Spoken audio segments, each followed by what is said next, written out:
Good morning! Tara at samahan niyo akong mag-almusal sa isang tradisyonal na coffee shop dito sa Hong Kong.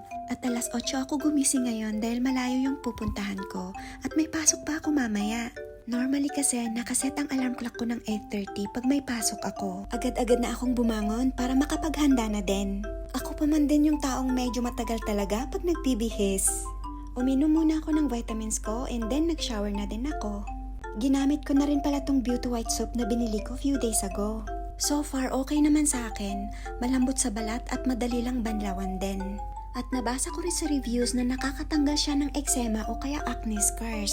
Pagkatapos kong maligo ay nag-start na akong mag-skincare. Gustong-gusto ko talaga tong anti-perspirant deodorant na to. Matagal ko na tong gamit since college days pa. Hindi kasi malagkit sa balat at hindi rin nakakaitim ng kilikili.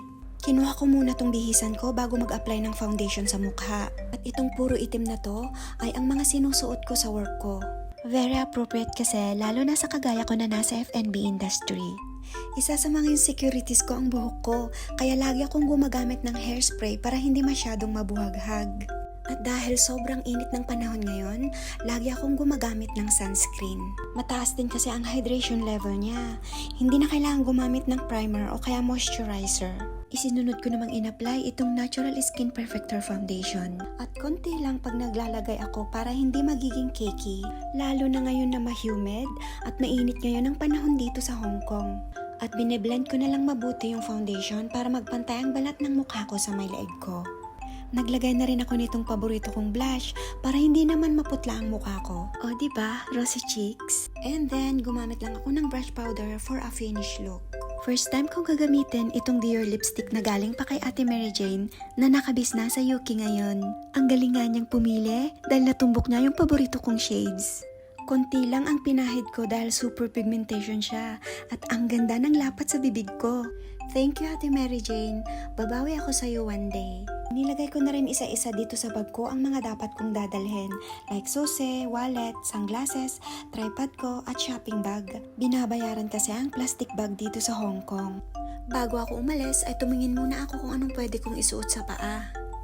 Kinuha ko na lang tong sandal dahil hindi naman ako maglalakad ngayon. Malayo kasi pag maglalakad ako at baka malate pa ako sa work, kaya magtatram na lang ako. And by the way, bago ko makalimutan, yung Happy Valley na tinutukoy ko kanina ay isang upper income residential area dito sa Hong Kong na matatagpuan sa Hong Kong Island. Siguro nagtataka kayo kung bakit dumadayo pa ako ng Happy Valley para mag-almusal. Well, technically, yun na rin ang pang-lunch ko. Meron kasi akong gustong puntahan dati pa na isang matandang coffee shop. 60 years na nga itong nag-ooperate. Alam nyo naman dito sa Hong Kong, kapag ganong klaseng mga kainan, lalo na kapag may katagalan na, sigurado akong quality ang mga binebenta nilang pagkain. At eto na yung tinutukoy ko na coffee shop dito sa Happy Valley. Nakasulat siya ng Chinese, pero in English, it's Chunghing Coffee Shop. Inilagay ko na sa caption yung address in case gusto nyo ring itry pag napasyal kayo dito sa Hong Kong. And finally, I'm here na at itinuro sa akin ng waitress ang bakanting lamesa dito sa may dulo. At inabot na rin sa akin agad itong menu nila. Dalawang klase ang menu nila dito, 7 a.m. to 11 a.m. and 12 p.m. to 5 p.m. Then open sila everyday from 7 a.m. to 5 p.m. Pagpasok ko pa lang kanina ay makikita na agad ang nostalgic interior at kung gaano nakatanda itong shop, yung silya, lamesa, at pati mga palamote. Parang mula pa nun ay hindi pa napapalitan. At ang in-order ko pala ay itong authentic iced milk tea at yung famous sandwich nila dito which is luncheon and egg sandwich in pineapple bun.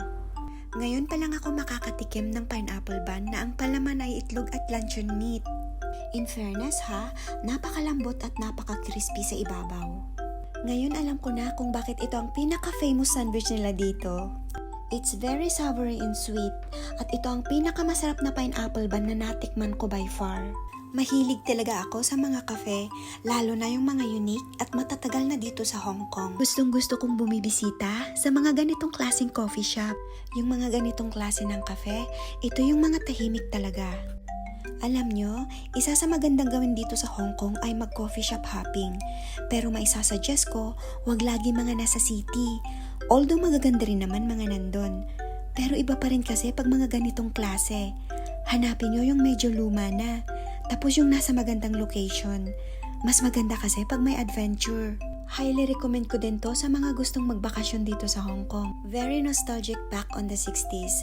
And aside sa masarap na ay mura pa ang mga pagkain nila dito. So hayun lang, hanggang sa susunod ulit. Salamat sa panonood ha. Bye!